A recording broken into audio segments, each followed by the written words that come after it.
Okay, hello everyone. Welcome to another episode of Science and Technology Q&A for kids and others. And I see there are a bunch of questions saved up here, but I'm happy to see new ones come in. So there was a question here about artificial general intelligence. Should an international agreement be created so that artificial general intelligence has rights before AGIs exist so they feel their rights are respected? So let's talk a little bit about where that all comes from. So first question is, what is artificial general intelligence? Does it even mean anything? What kind of a thing might that mean? You know, long time ago, when computers were first being developed in the 1940s, 1950s, and so on, people often referred to them by terms like giant electronic brains. And kind of the general assumption and belief was that just as people had managed to make, machinery that would, pick up heavier loads than humans could and things like that, that it wouldn't be long before one would be able to make things that were sort of better, stronger, brainier than human brains. That, in a sense, just like, the bulldozer or something had cracked the code of how you move objects around that are heavier than humans can move. So similarly, that these sort of electronic brains that were what people call computers would be able to do the kinds of sort of thinking tasks better than humans. Well, it didn't work out that way. And it was interesting that it didn't work out that way. I think that there were a series of tasks where people said, I wonder if computers are going to be able to do this. Examples: playing chess, being able to translate from one language to another, being able to recognize an image in a picture, being able to drive a car on a street autonomously, these kinds of things, being able to do mathematical calculations. So people said, at the beginning in the 1950s, early 1960s, people said, when artificial intelligence, AI, was first being talked about, people said, look, the test is, will computers be able to do, college level math? Will computers be able to translate from one language to another? And there was a series of these tests, and I mentioned most of the main ones, I think, right there. And people said, well, when computers can do this and this and this, then we'll know computers are smart like people. Well, what people assumed was that in order to solve those problems, you would have to make a brain-like thing, but a better than a brain-like thing to do them. But that isn't how it actually worked out. I mean, for example, the majority of math that gets done by computers is done by Mathematica and our software systems and so on. And the way that we do calculus, for example, by computer is not kind of an extension of the way that humans do calculus. It is using completely different methodology that is really good for a machine and quite inappropriate for humans. It involves kind of very systematic, but very many operations required kinds of things to be done. So as opposed to with a human, where it's like, well, I kind of remember it looks more or less like this, let me try that, et cetera, et cetera, et cetera. Now, each one of these tasks has gotten done in different ways. Like, for example, and there are, so things like mathematics, there are these kind of algorithms, these methods that let you do it using techniques that are very non-human. One of the things that was a long holdout was things like image recognition. Is this picture a picture of a cat or a dog? Things like that. That was something which was very hard for computers to do. People hadn't figured out how to make that work. And there was kind of an annual competition of people with lots of different images of, what's the fraction of the time you can get it right, whether it's a cat or a dog, those kinds of things. And finally, around 2012, sort of a surprise happened that some techniques that were originally invented in the 1940s and that were kind of modeled on the ways that brains work, neural network techniques, actually started working and started being able to, for example, do those kinds of distinguish a cat from a dog picture. And in a sense, the way those things work is a little bit like the way the some parts of our brains work. Maybe let's not talk about this in great detail here, but essentially what's happening is one is saying, here's a lot of examples of pictures of cats, here's a lot of examples of pictures of dogs. We will set up our sort of essentially mathematical system to be able to recognize when the thing that you're now being shown is close to an example of a cat versus is close to an example of a dog. And that sort of machine learning training idea is an idea that worked for that particular case. I think, so there are these different examples of things where people, for the case of things like object recognition, visual object recognition, neural nets work well. For things, there are plenty of things where, for mathematics, they do not work well. They might work well for making some sort of judgment calls about should I try using this method or that method for the mathematics. But once you're using the method is not very much sort of a neural net, let me roughly follow an example kind of thing. It's more like a definite method, a definite algorithm, like, you know, adding numbers or something would be a definite algorithm rather than let me do it by example, so to speak. So in any case, these specific things that people sort of said, are we going to be able to do these with machines? A lot of them got done. One of the ones that was a long holdout was general question answering. So like questions about the world, like, you know, which is closer, you know, Mars or the sun, or what, you know, do elephants eat potatoes or something? You know, these kinds of you know, these types of sort of general knowledge about the world types of questions that have been a long holdout, and I've been interested in that question actually. Well, kind of since I was a kid, you know, could we encode information in such a way that one could automatically answer questions if those questions were answerable with kind of the knowledge that our civilization has? And I long thought that to be able to answer questions like those, you really would have to have kind of a brain-like general intelligence kind of thing. And then as a result of a bunch of science that I did in the 1990s and so on, I kind of came to the conclusion that that couldn't be the case, that there wasn't something that you could distinguish in terms of the intelligent from the merely computational. So that got me started building our Wolfram Alpha system, which came out in 2009, which is a question answering system, and in which a lot of kind of the knowledge of the world is built in. And we also sort of solved the problem of being able to understand natural language questions about things about the world. And I think people who'd worked on artificial intelligence for a long time were very surprised to see Wolfram Alpha, because they kind of assumed, like I had done, that to make a system like that does kind of general question answering, you'd have to build a kind of a general intelligence, but you don't. Instead, it's something where what's happening is we're taking the natural language question, I don't know, you know, how many people live in Paris? And we're turning that into our computational language, you know, entity, Paris, France, you know, property, population, compute, you know, etc. And then generating the answer on the basis of data that we have curated. Or for example, in the case of, you know, which is closer, Mars or the sun, there you might actually have to compute something about the, you know, if Mars is on the opposite side of the sun right now, then it's further away than the sun. So you actually have to do a computation, you have to figure out distances and so on. And you're using essentially physics and some mathematics to be able to do that.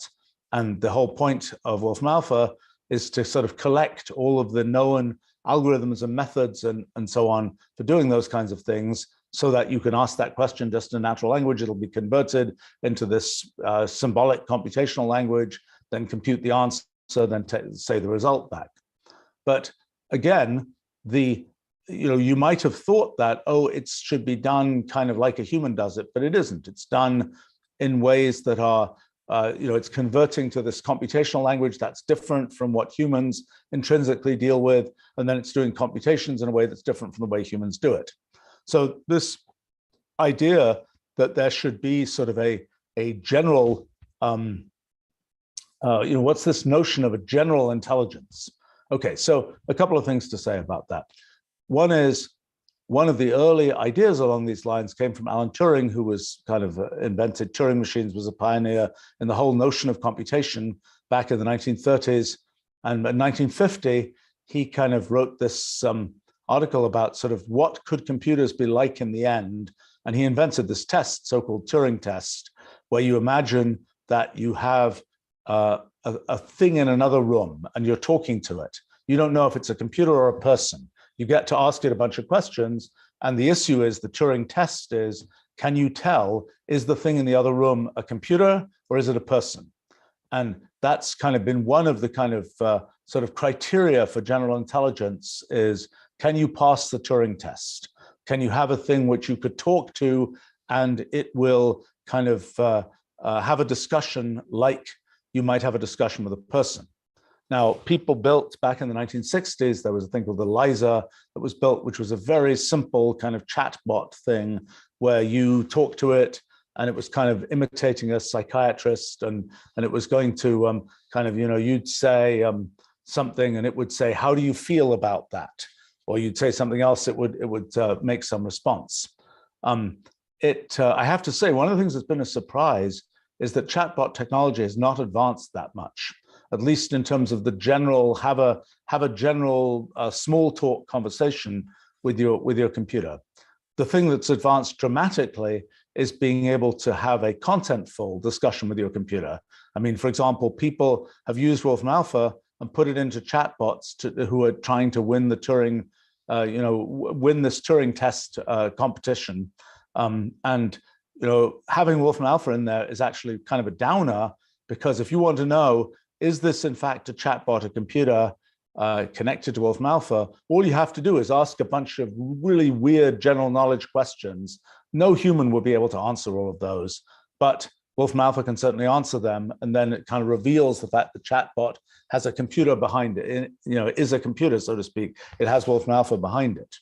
So it's a little odd, but the fact is that having a kind of small talk discussion with your AI is something that hasn't really been convincingly achieved. There are plenty of chatbots where people can have kind of fun, amusing conversations, but you kind of know it's a computer back there, or you should.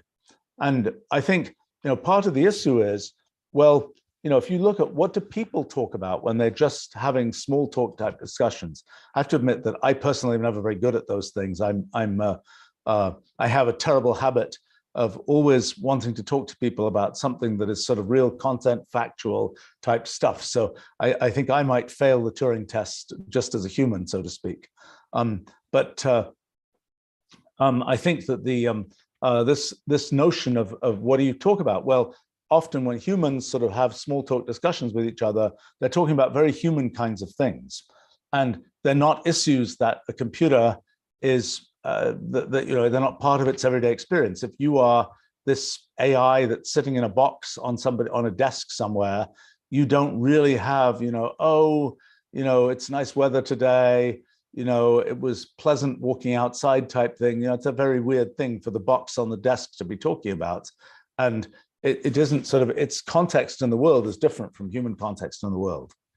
Now, another thing that is sort of makes people think about artificial, quotes, general intelligence is this idea that there is a notion of general intelligence for humans, which is something that comes out, I guess, from the 1930s. There was kind of I think originally it was for testing for things like the army and so on. It's like, okay, is this a person who is good for this kind of role, or is this person who's good for that kind of role? And sort of there are people who are better at some things, better at other things, somebody who's stronger, runs faster, somebody who can sort of figure out some code faster than somebody else. These are different kinds of skills. And there was sort of a desire to put people to do the skills that they should be doing. And one of the things that then arose was this idea of, oh, there's this notion of general intelligence, which would be a segmenter of what people can do. And so that led to this idea, it was usually called G, the general intelligence quotient, which led to the whole IQ, intelligence quotient type idea. It's a very weird notion. It's this notion of, well, there are things people have to do in the world, and it's like, is there a notion of general intelligence that lets you do things better? Well, it kind of depends what those things are, because there are things like well, can you sort of tell what another person is thinking? Can you solve a kind of a sort of math puzzle problem? Can you creatively work out some engineering solution? Can you do this? Can you do that? These are all different kinds of things. And it is hard to believe that there is a kind of a common theme to being able to do all of those better. And it could be that we have lots of. If you look at any particular attribute, I mean, there are people can run faster, people can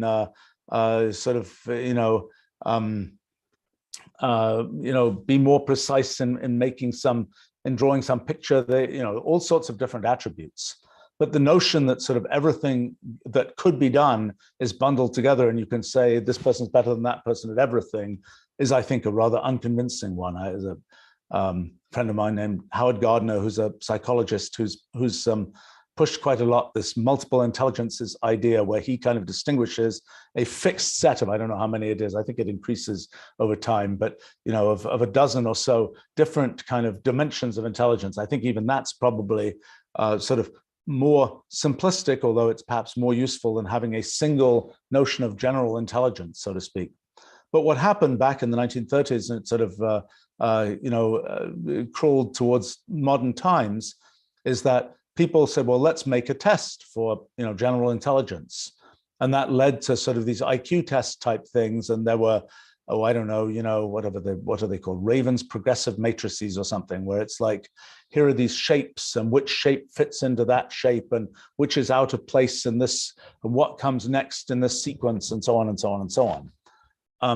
Well, that tests something. Whether it tests things you need to be able to sort of creatively solve problems or to be able to do this or that, probably not. It is, in some sense, intelligence tests like that test how good you are at doing intelligence tests like that. But in any case, that kind of idea that there is a notion of a sort of a general intelligence test, I think led to some of this kind of, in some ways, rather overly simplistic thinking about, well, let's just make our computers, maybe today our computers will behave as if they have an IQ of 50, and maybe later they'll behave as if they have an IQ of 300. I'm not even sure what that would mean. The thing that, but that's kind of been a kind of a notion that people have sometimes had, that we're on this kind of progression that computers will get, quote, smarter and smarter, whatever that means. I think that a lot of the, so I think this notion that, now having said that, there's sort of the question of, well, what do you have be done with a computer versus what do you have be done by a person? And that's a moving target. I mean, but sometimes what happens is the way things get done by computer is very different from the way you kind of expected them to get done by computer. In the days of when Alan Turing was writing his Turing test thing, there was this notion of, well, we would fundamentally communicate with our computers by typing messages to them, and they would be typing back. You say, what's the answer to this? And then you would get back a textual answer to that question type thing. Now, one thing that just didn't think of was visual display of information. So for example, I remember, must have been 20 years ago now, 15 years ago, whatever. I remember I noticed you go to a movie theater and there were sort of two options for how to get a ticket. One is you walk up to a kiosk and you ask a person. The other is you use a machine, which, where you press a touch screen and it's giving a visual display of what the possibilities are and so on. So there was a period of time when the line but asking the person was a long line, and there was nobody ever, nobody except kind of people like me ever went to the machine and sort of talked to the machine, so to speak. But and then that kind of dramatically over a period of about a year or so switched over, and it's to the point where it's like only a few people go talk to the person. Most of them are lined up waiting to talk to the machine, so to speak. But one of the points there was that the way in which one interacted with the machine, where you might have said, you need to solve the problem of having a whole transaction of discussion about movie tickets and so on. Well, no, actually, because the machine can present this information in the user interface in a way that a human can easily pick off, press this button to press this button and so on. And you kind of don't have to solve the problem of having that elaborate discussion, which might say, is there a 7 o'clock showing of that movie, et cetera, et cetera, et cetera. So it kind of got solved in a different way. And I think that that is the case with a lot of these things where people say, let's make human-like intelligence, artificial intelligence. It's like, well, actually, the solution to that problem is better done. The technology allows one to solve that problem in a way that's different from the way that one would do it if one had humans solving that problem. I mean, it's kind of like the issue if you're trying to fly, you can do it like a bird and flap your wings and so on. And when people first started thinking about making airplanes, they assumed that airplanes would have to have flapping wings. Turns out that the flapping part just isn't that important to flying. And there's different ways to solve the problem, particularly if you're making the thing out of rigid metal, things rather than out of bones and muscles and feathers and so on. There are different ways to solve that problem. And so it has been with a lot of these things which are kind of in the artificial intelligence type direction. And I think then that the question of when do we put different kinds of things under the control of computers rather than humans, interesting question. There are a series of things where that's happening, from autopilots for planes, which are quite old, to self-driving cars, to controlling all sorts of, medical devices, to having, to deciding, we should have this or that financial system controlled by an AI rather than by people, these kinds of things. And one of the things that starts to happen is then you have to ask the question, okay, you're going to say, okay, AI is in control of setting up this, this bank interest rate or some such other thing. But you have to tell it, so what do you roughly want the AI to do? Because one feature of the AI is it does not have an intrinsic notion of kind of what its goal is.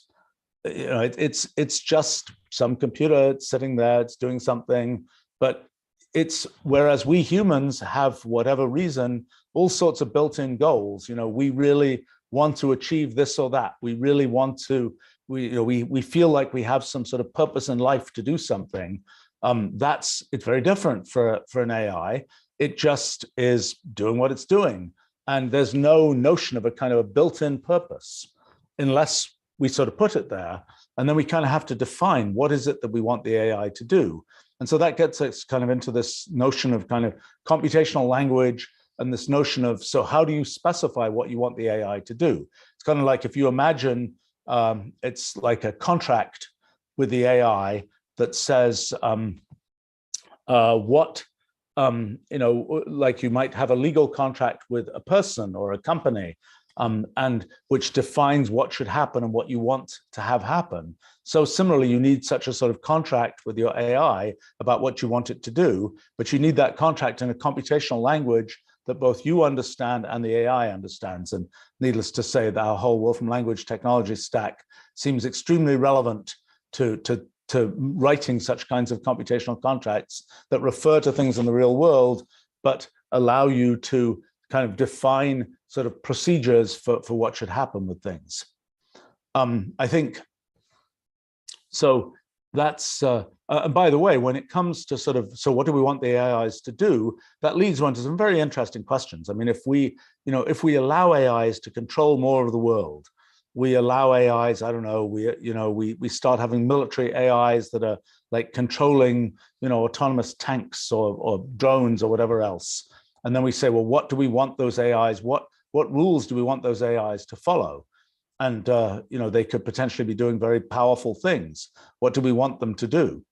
And what ultimate basis do we want some ethics for the AIs? What do we want to put into the sort of base ethics of the AIs? And so that leads one to kind of this question of sort of, imagine you were making a sort of constitution for the AIs. What should it look like? I was just thinking about this actually recently, and it's quite an interesting question to me. Imagine that the US Constitution was being written not 240 years ago, whatever it is, but instead today, with all the technological issues we have today, and AIs, what would it say? And what would it say about what was possible on the sort of shared resource of the internet? What would it say about sort of privacy? What would it say about sort of neural connections to brains? What would it say about all kinds of medical possibilities? What would it say about all sorts of things? And it's sort of an interesting question. And the original, when the US Constitution was written, there were a bunch of kind of philosophical influences that were quite new at the time, actually. Some were not so new, some came from ancient Greek times and so on, but some were new at the time, and they were, and you know, if you read these kinds of things, you know, some of the phraseology is kind of gives away, you know, even statements like "we hold these truths to be self-evident," which is kind of an almost philosophical statement. It's not what is a self-evident truth. That's a concept. That's a philosophical concept, which is and so it's sort of interesting to ask the question, particularly with what we know now in sort of the science and the sort of philosophical consequences of science. How would that affect? What is the modern analog of these kinds of things, and how would that allow one to construct sort of the modern computational constitution, so to speak, which, by the way, might be something relevant not only for the operation of the human world, but also for the operation of the AI world, so to speak.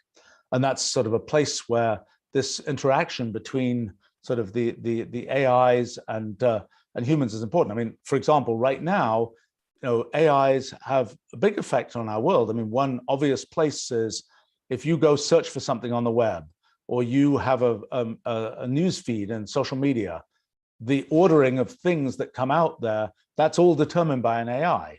In the end, the AI has been told, what is your objective? The objective is, you know, maximize the ad revenue for the company that's putting the thing up there, or some such other thing. But the details of how that works is all done by AI, so to speak. And that's a thing where we are directly kind of we are the subjects of the AI. It's like the AI is kind of operating like a rule of law of the government or something, and we are subject to that as we experience these things that AIs produce. And insofar as people don't like everything that's produced there, that's kind of the first kind of friction with kind of AI types of things, and maybe ultimately a friction with the owners of the AIs, but more immediately a friction with the AIs themselves. So in any case, I think this question of okay, so that when one starts thinking about computational constitutions, that brings up questions about, should AIs have rights, and under what circumstances is it sort of a shocking thing to switch off your AI? You know, under what circumstances do you feel like the memory of the AI is something that is wrong ethically or something else to just switch off and erase? And when do you say it's just an AI? You know, it's not. It's a different thing from a human. Humans are different. Humans are different. You know, certain kinds of animals might be different, but others are not. You know, we don't worry about making the virus extinct. I don't think.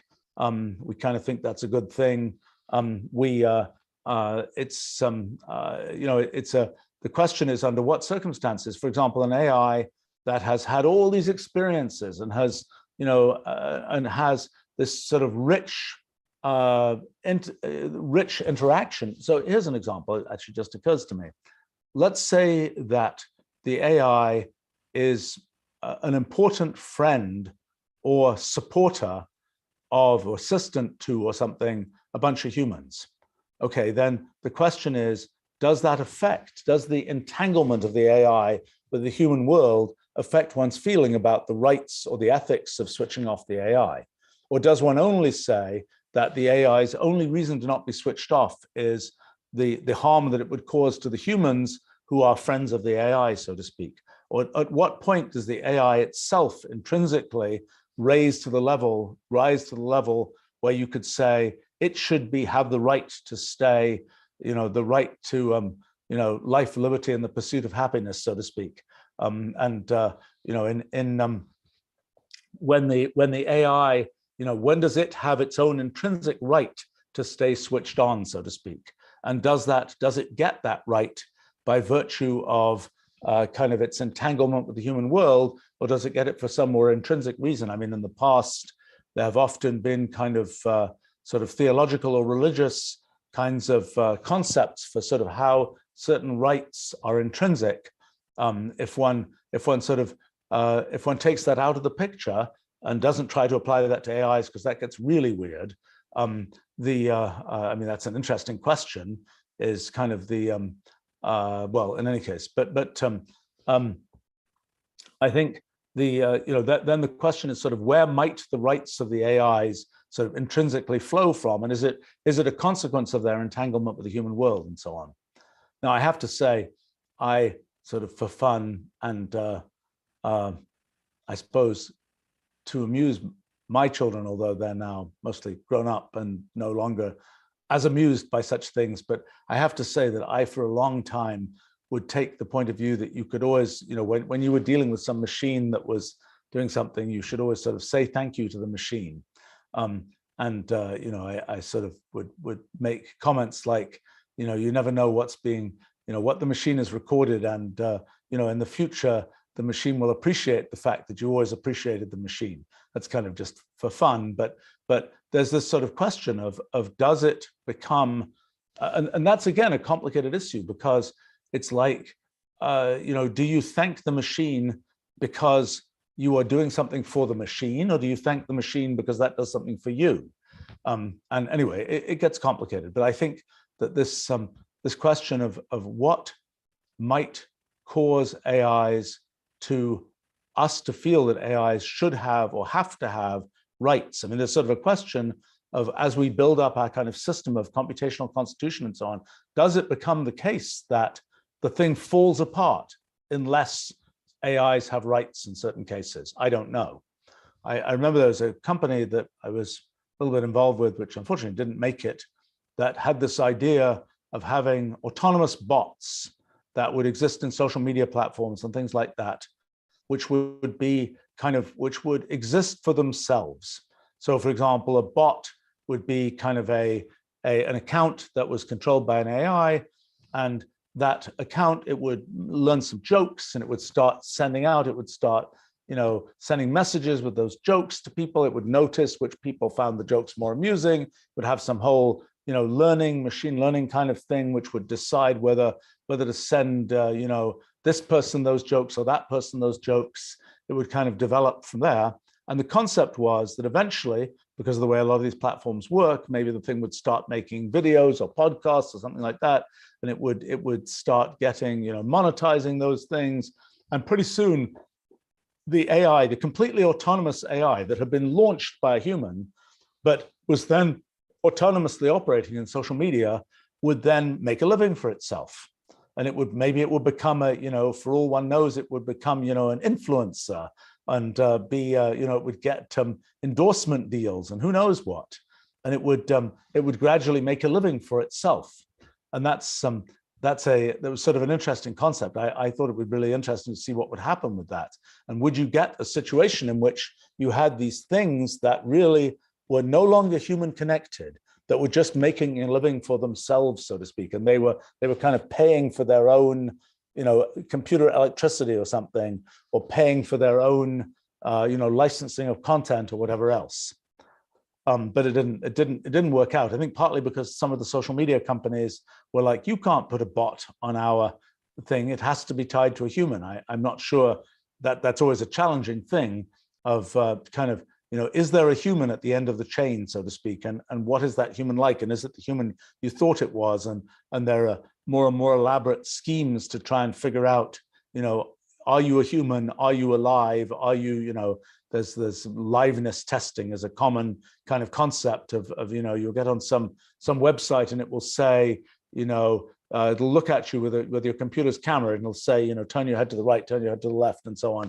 And it has some way of knowing, is that really what you're doing? Is that and can you respond in that way, and so on? And this question of, is it an actual human at the end of the chain, so to speak? Well, anyway, long question there, long answer to a question about AIs. Aaron is asking, how could one perform a Turing test for this live stream? That's a good question. I am hoping to have a bot of myself one day. Anybody who I've spent, the majority of my life actually, as CEO of a company, and in a sense, that's like you're delegating a lot of things you might do yourself, but you have talented people who can do them as well as you could do them, and maybe better. And so, the ultimate delegation is to delegate some part of your life to a pure bot that is doing the things that you would otherwise do. And it's like I get all sorts of email about all sorts of things, and it's terribly complicated to respond to it. And I wish there were a bot. But then, it's kind of a weird thing because some of that email, sort of the very point of it is connection between people. And then if there's a bot that's doing it, what does that mean? And then do people get connected to the bot rather than to the person? And it all gets very complicated, and it's all kind of a complicated thing to think about for the future. Yeah, I think we're still some distance away from being able to do this live stream purely with a bot of me. But it will be interesting when that becomes possible.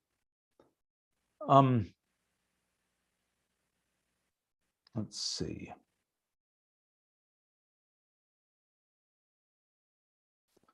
A lot of rather technical questions here. Well,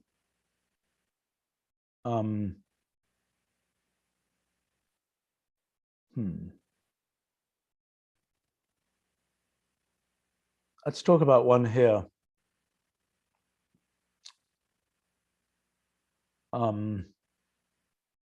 Talk about one from Harry about brain-computer interfaces. So normally our brains get input in specific ways. They get input from our eyes. Light falls on our retina, that produces an electrical signal which goes through our optic nerve, and in a piece of apparently rather bad design for our brains, the eyes are at the front of our head, and the first level of visual processing is right at the back of our heads. And so the optic nerve has to go all the way through the center of our brain to get to the back of the brain to get processed.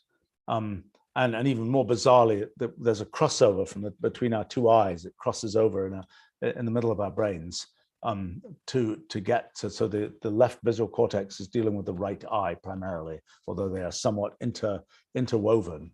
But in any case, in a first approximation, the way our brain gets things into it is from our eyes. There are about 10 million fibers in the optic nerve that deliver, roughly, well, I don't know, 10-ish times, some number of tens of times per second. They basically deliver the current state of our visual field. Then we have our auditory nerve from our ears. There are about 50,000 nerve fibers, I think, in the auditory nerve, which are delivering sound signals from our ears. Then there are lots of touch sensors that we have on the surface of our skin and so on. And there are some number of sensors that tell you kind of your muscle, the positions of things, and the elongation of muscles and things like that. And let's see, what else is there? That's about it. That's where we get information. So we have a certain flow of information into our brains. In terms of getting out of our brains, we are primarily, the primary way that things come out of our brains is through actuating our muscles, whether those are muscles for moving around or whether those are muscles for talking. That's the primary stuff that comes out of our brain. So the question is, can we have a more, and so, like, for example, if we want to interact with a computer, we can see what is on its screen. The information from the computer gets into our eyes, goes to our visual cortex, goes into our brain, and we can communicate with the computer by like typing with our fingers and moving our muscles and so on. But the question is there a more direct way that we could be kind of plugged into our computer? Could we kind of have, for example, could we have our computer more directly sense things from our brains without us having to move our muscles and type with our fingers and so on? And people have been trying to do experiments on that forever and ever. And I have to say, back, I think in the 1950s, there were experiments done on this. The thing is that our brain, you can pick up electrical activity from our brain, the EEG, electroencephalography, there's a signal because the neurons in our brains are electrical devices. The way that there are roughly 100 billion neurons in our brains, and each of those neurons, maybe 1,000 times a second, is, well, not each one, but maybe any given neuron maybe every second or something, I don't know, is producing a little electrical signal, which is then being communicated to other neurons. And that's kind of how the fundamental operation of the brain works, is this whole network of connections between neurons. Some neurons might be connected to 10,000 other neurons. It's a very well-connected kind of setup. But in any case, each one of those electrical signals, there's a sort of a spike of electrical activity from a neuron that transmits to another neuron. And you can in principle detect that. You can detect that electrical spike. Now, in some organisms, famously, the squid has a giant axon, an extremely big single nerve fiber, where it's really easy to pick up the electrical signals of the giant axon of the squid. But with us humans, every single neuron in our brains, just like every single nerve that runs through the rest of our body, there are electrical signals associated with the activity of those nerves, and you can pick that up by something that detects electrical activity. You can pick it up by its electrical effect, you can pick it up by its magnetic effect, and so on. But in fact, with our brains, with our 100 billion neurons, there are some collective effects. So if you just put electrodes on your head and you say, what do you pick up? Well, what you mostly pick up is a great big rhythm of about maybe 9 cycles per second or something at least when you're awake, a big sort of overall rhythm of your brain. And there are lots of subrhythms, and when you go to sleep, there's different rhythms that develop and so on. But these are big collective effects. They're big effects that sort of affect your whole brain. And those are pretty easy to pick up in various situations, whether it's in epilepsy or maybe in migraines. There are different sort of overall patterns of electrical activity in the brain that can have effects. But for one's brain in sort of its normal operating conditions, there's this rhythm of this particular brainwave rhythm that exists, and there are, as I say, lots of subrhythms. It's a very complicated thing to interpret. And you close your eyes, you'll get a different rhythm, and this happens and that happens. But these are large-scale collective effects in the brain, not things that are at the level of individual neurons. And when we imagine how sort of thinking works in the brain, it's very much at the level of complicated patterns of individual neurons. Like we know in the visual cortex, that deals with sight, that every cell on our retina, it's like every pixel on our camera, is sort of feeding particular cells, particular neurons in our visual cortex, which are connected to other neurons, and they do various kinds of analysis, and they recognize boundaries of objects, and then they go to higher level things. And it's a kind of a whole elaborate thing. But basically, the sort of the stuff that's relevant to kind of the processing of information in the brain is happening very much at the individual neuron level. So knowing these brain waves doesn't really give you a lot of information about the sort of individual level activity in the brain. Now, it is the case that, for example, if you're going to move your finger, there is you generate a whole bunch of electrical activity in a particular region of your brain on the motor strip. I think it's around there. Maybe you could pick up the electrical activity associated with that. It's difficult to do that through a skull because the electrical signal is kind of fuzzed out by all this stuff of the convenient thing of the skull, so to speak, between the brain, which has all these neurons with electrical activity, and the scalp where you actually put the electrode. I always used to think that one of the advantages if all my hair fell out was be easy to sort of wear those electrodes that would let me type faster. I'm afraid that didn't come to pass. Doesn't really make much difference, actually. You can stick the electrodes on anyway, and we don't have good ways to let you type by thought. But it is the case that if you try and see those electrical activities in the brain, the time it takes to kind of have human reaction time from you see something happening, you press a button, is about maybe 1/3 of a second, maybe 300 milliseconds, something like that. And if you work out that means that if it was just an electrical signal bouncing around your brain, it will be going for many hundreds of feet maybe even longer than that in that period of time. So it's sort of bouncing around in your brain before the signal gets out to the point where it's going down a nerve fiber to get to your finger, to move the muscle in your finger to make you press the button type thing. And the question is, can you detect any of the, oh, I'm getting ready to press the button? And the answer is you can detect some of it. You can detect it maybe 100 milliseconds, 150 milliseconds, I don't know, but before the 300 milliseconds that it takes to typically, press the button. So you can start to detect something, but it's not clear that what you detect is even what you wanted to detect, because, for example, you might say, well, I'm thinking of moving my finger, but then you realize at the last minute, bad idea, I shouldn't move my finger there. And your brain will sort of censor that motion and you won't do it, but you might have still picked up the activity associated with, I'm intending to move my finger. Now, there are other ways to detect sort of activity in the brain. As I say, one is to look at these electrical effects, but it's hard from the outside of the scalp.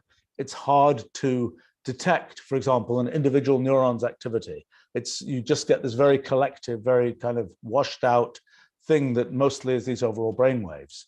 And I think the thing that there have been various experiments on using magnetic effects of brain, of nerve cells, the approaches to that.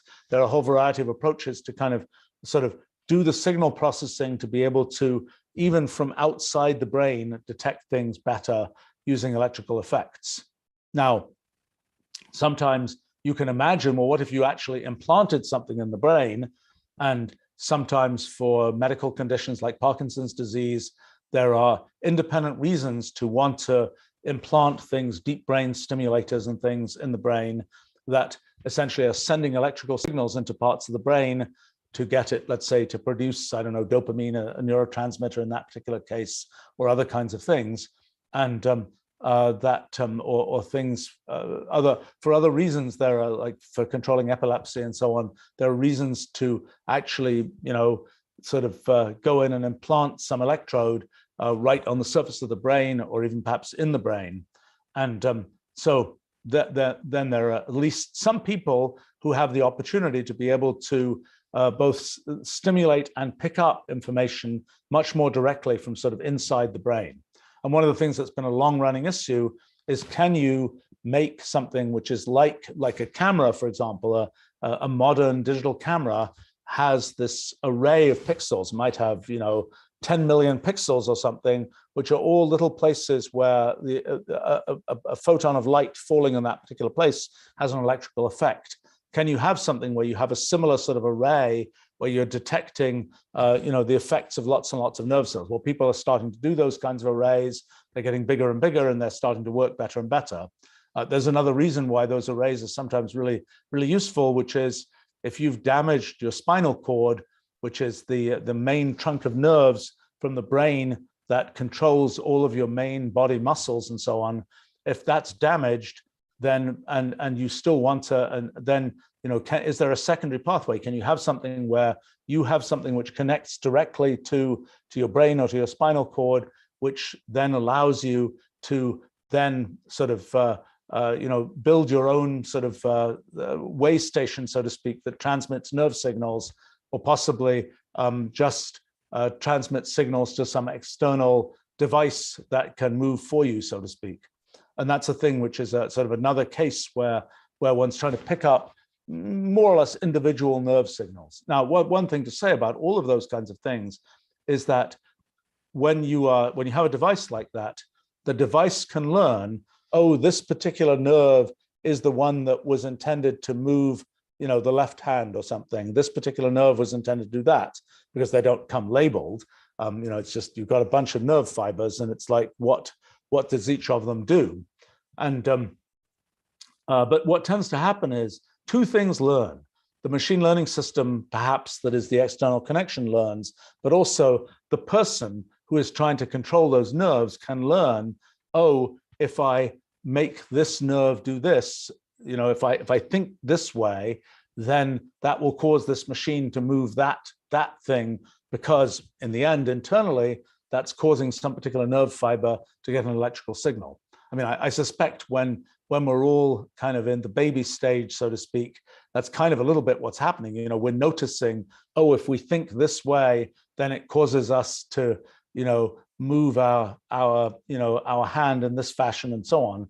And we kind of have to learn by observing what the consequences are. We have to learn what is the feeling that we have to have that causes this particular motion to occur.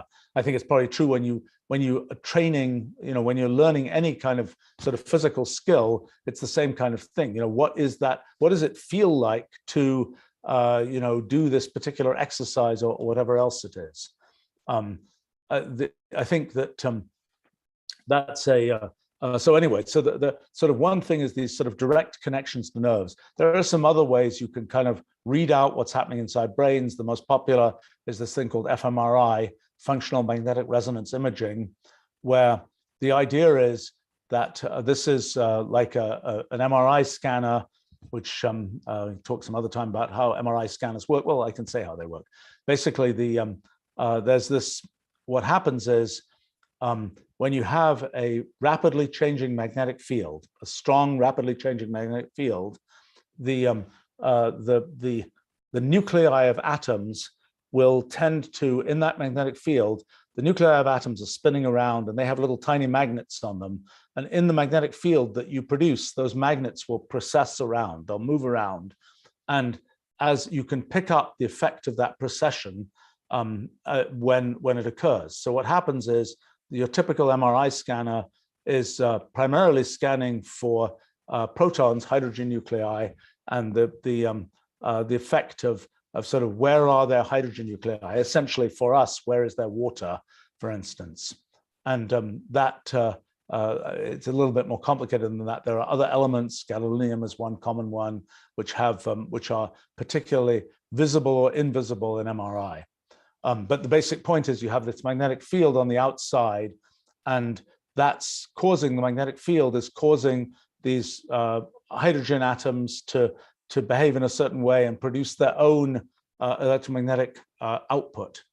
And what happens is it's this technique of tomography, where essentially what you're doing is, well, the simpler cases with X-rays, CAT scans, computer-aided tomography, where what you're doing is you're looking at, you're sending an X-ray beam through a piece of a person, let's say.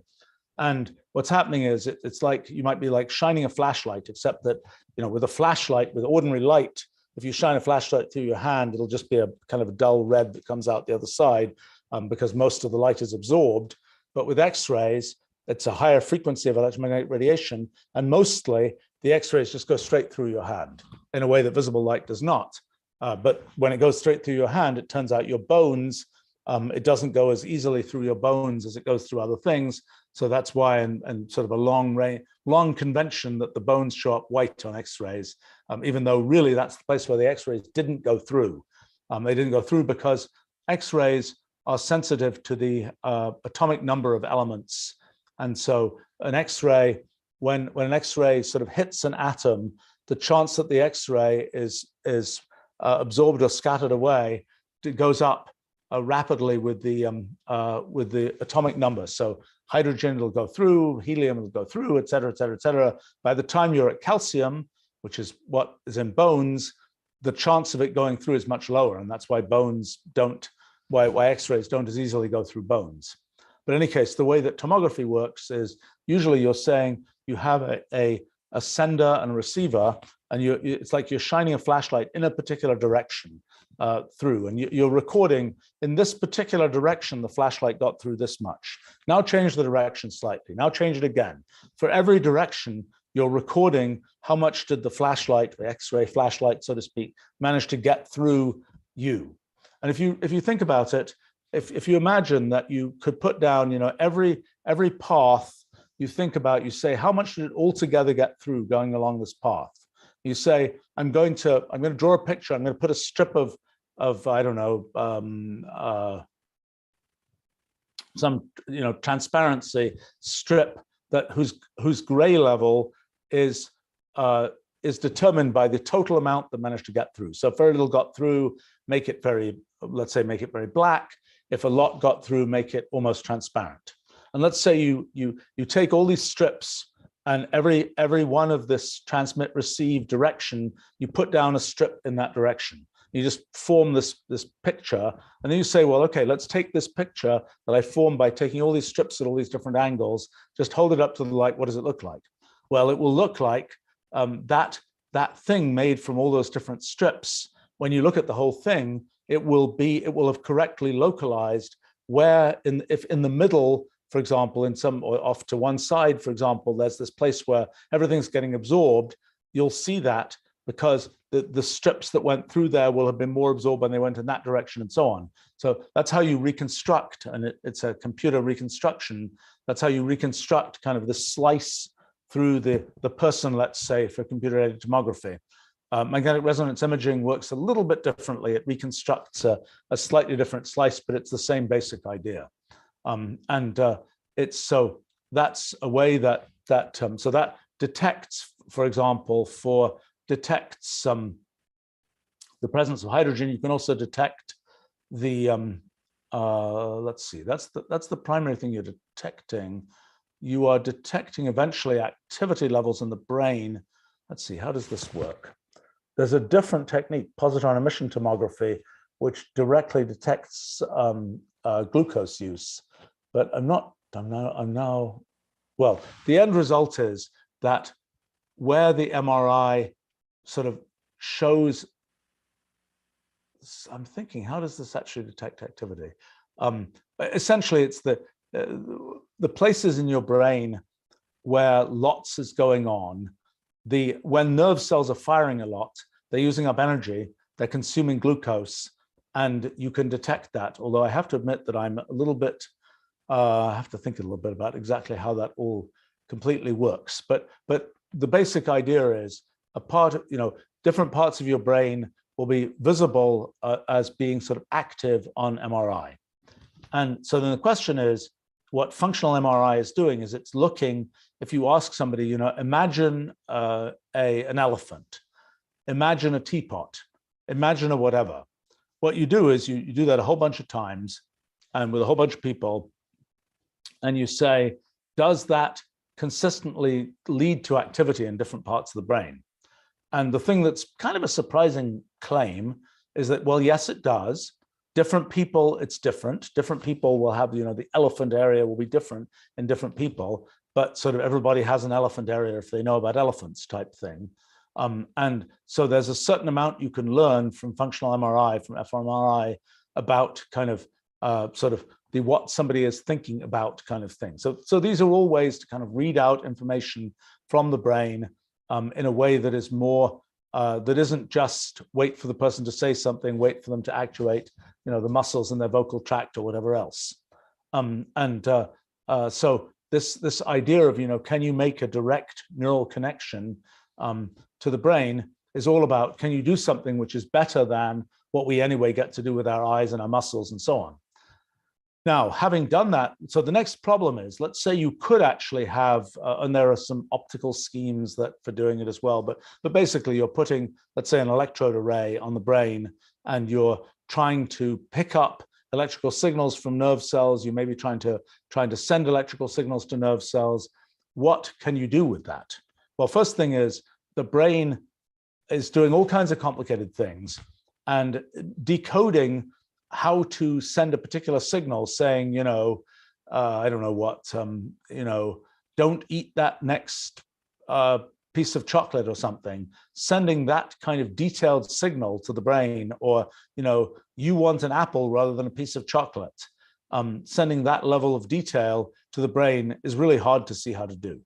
And you really have to be decoding, because one thing to say is that people's brains, even the layout, people have somewhat unique fingerprints, but the layout of people's brains is quite different.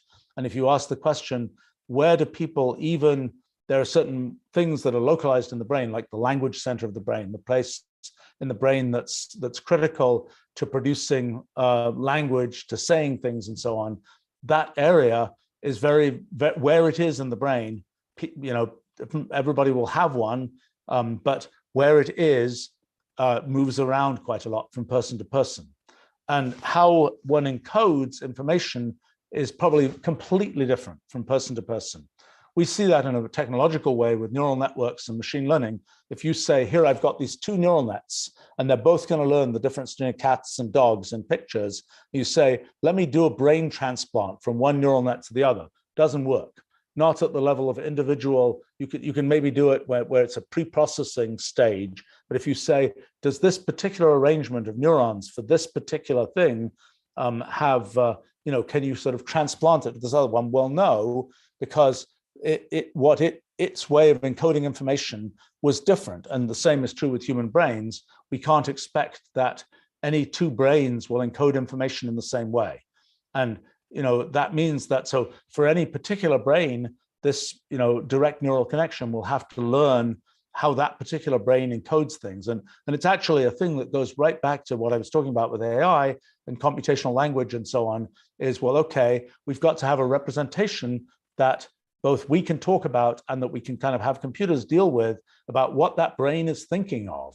How do we represent what that brain is thinking of? There's probably some intermediate language that is in between the level of this neuron is firing, that neuron is firing, this is happening, that very, very detailed thing with individual neurons, and the level of the overall kind of what we would say if we were talking about things in language. There's probably an intermediate code that the brain uses that is some kind of intermediate representation of knowledge. We don't know what that is yet. And we haven't really seen that yet in artificial neural networks either. That's something where you can train an artificial neural network on sort of an overall thing like cats versus dogs. But if you say, well, how did you break down this distinction between cats and dogs? Oh, well, it's this blob that shows up here in a cat image, and you can see the whiskers there, and you can see whatever. We don't have a good way of representing those kinds of things that the machine learning system implicitly learned to do. It learned to do it at the level of these individual pieces of algorithms and weights and mathematics and so on, but it did that automatically, and it did that in a way where it doesn't have an explanation to us about what it did. So, I mean, my answer about, am I hopeful about brain-computer interfaces in the near future? I've been waiting a long time to be able to type from EEG, and it hasn't worked yet.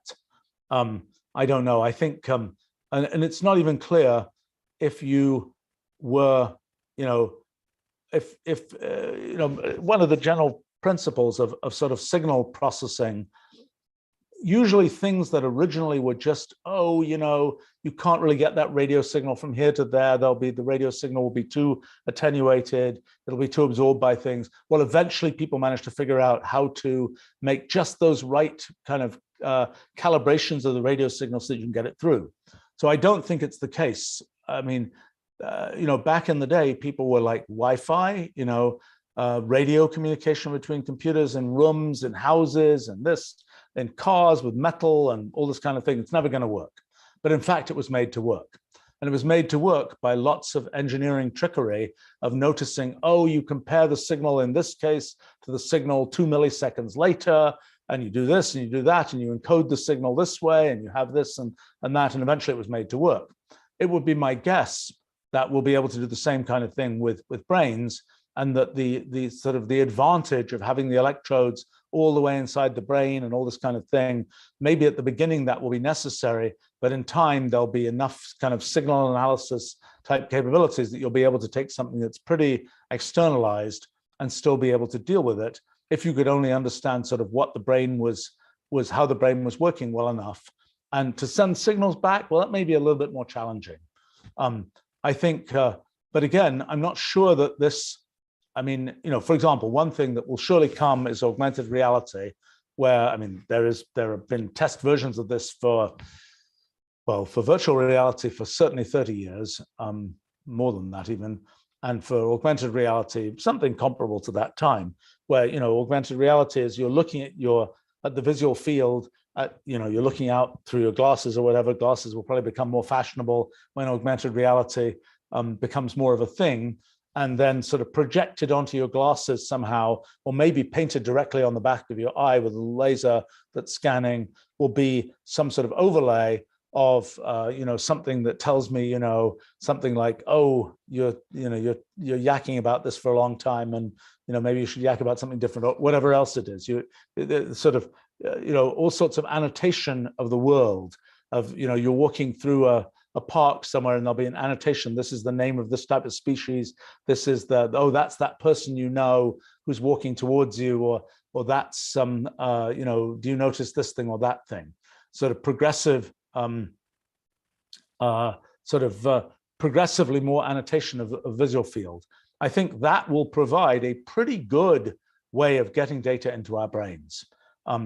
Probably pretty competitive, I would suspect, with many of the kinds of, let me, connect directly into neurons in the brain. Maybe not, but I think that will be a pretty good thing. Now, in terms of how you get the data out from the brain, the kind of what were you thinking of type thing, I think that's a little bit more challenging. I think, what we have now is talking and typing and things like that. Whether there will be ways to, even for example, eye motion, which is something, so eye tracking, one's eyes, for example, one's eyes move in these things called saccades, where you will fixate on a particular point and then your eye will move, and they're small motions, but they're very fast. And if you look at how somebody is looking at a particular scene, you'll see that they will move in these little saccades. They'll move all over the place in little kind of random walk in these little jumps. Part of the reason for those saccades is that if you locked the image of something on your retina, you would essentially get burn-in on your retina. That is, you would have a particular thing, and your retina would kind of be a particular place on your retina. Oh, there's a piece of light that arrived there. It takes a little while for that retinal cell to recover and to be able to receive another piece of light. So it's better for your eyes to move slightly so that you're using different retinal cells to see the next sort of next tenth of a second or something of image. But in any case, it's always interesting to see, when you look at eye tracking, and it's still, unfortunately, a rather difficult thing to do. I remember back 20-something years ago, I remember the first time I got an eye tracking device.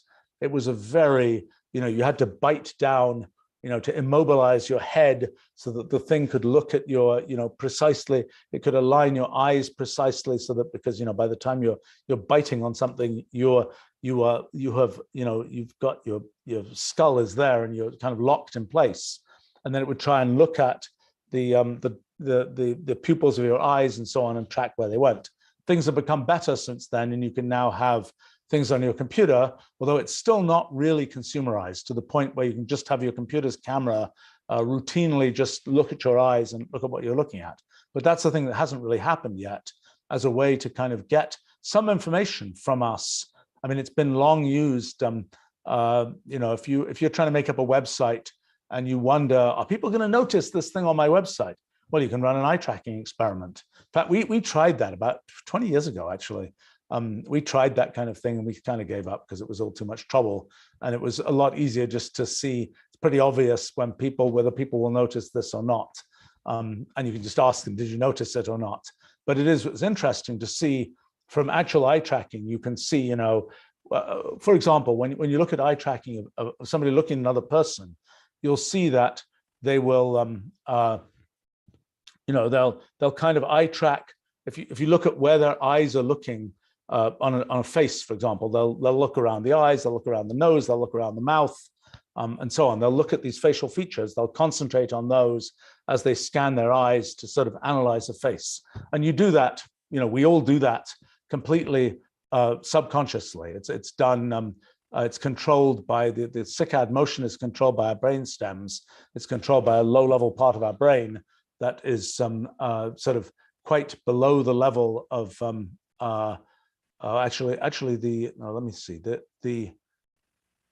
some part of that. I think some part of the saccades may be controlled by the brainstem, but there's some part that is controlled by a thing called the lateral geniculate nucleus, which is a part in the center of the brain that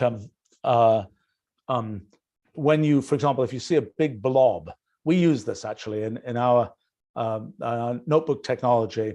One of the issues is when people are following along, they're typing, they see their cursor typing along, and it's all good. Their eyes manage to track the cursor. They know where the next character is going to go. But if for some reason the cursor has to jump backwards because you rearranged because you were typing a math expression or something, and it rearranged itself, and the cursor jumps backwards, the question is, do people's eyes follow that jump backwards?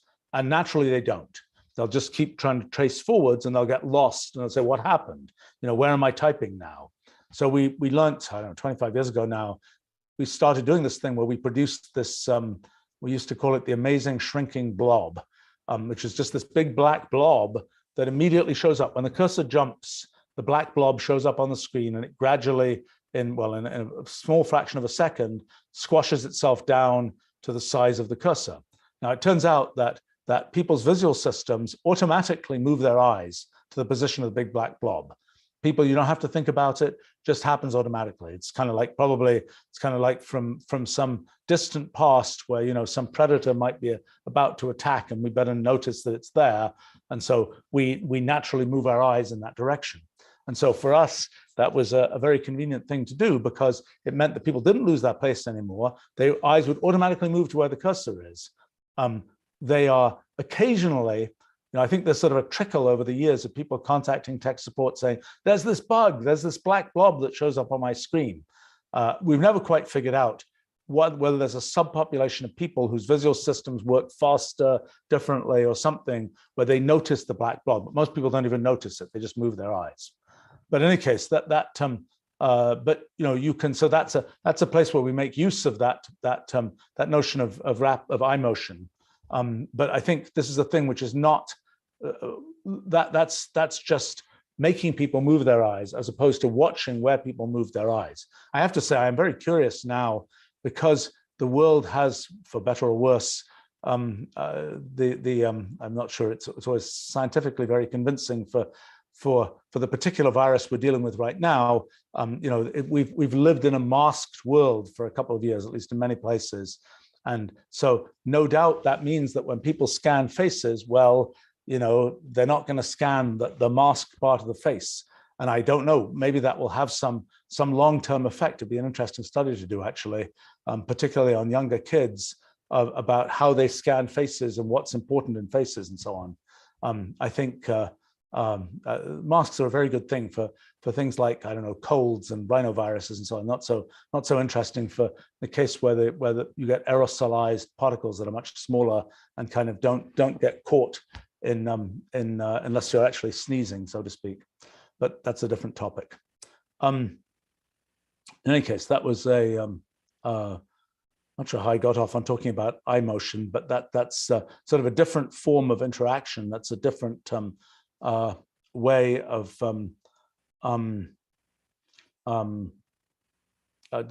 different sort of way of interfacing to the brain. So I have no means of keeping. Okay, I should wrap up in a minute here.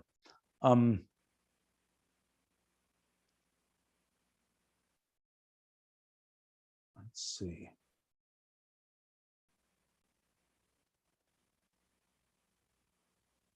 A lot of very interesting questions here, but I think they are, none of them are going to be able to be addressed in just a few moments here. So I think we probably should wrap up here for today. And thank you for lots of interesting questions. Yeah,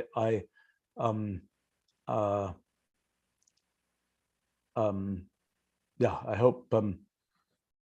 I think we are also now providing a web form where people can enter questions and topic areas that you'd like me to try and address in future episodes here. But for now, thanks for joining us, and see you.